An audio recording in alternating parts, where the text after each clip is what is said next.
pouquinho fazer sua casa de palha.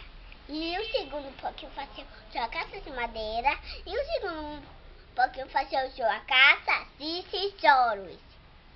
E assim chegou o ganso lobo mau. Ele era pequeno assim. O lobo mau era grande e era pequeno? É pequenininho. Ele era pequenininho.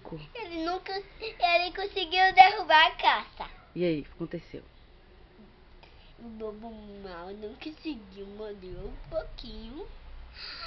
E um pouquinho saiu correndo pra casa do segundo pouquinho. Chegou o lugar de lobo mau.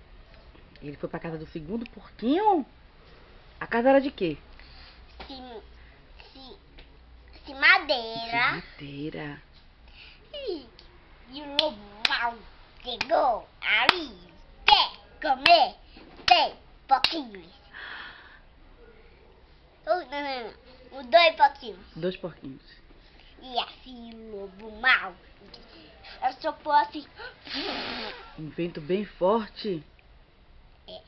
E a casa caiu. Ah! E chegou correndo para a casa de tesouros. O terceiro? Pouquinho. O terceiro pouquinho.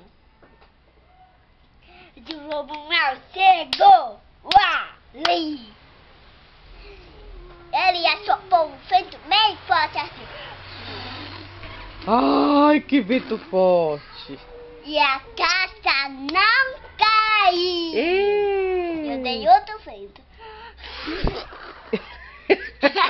E a casa não caiu.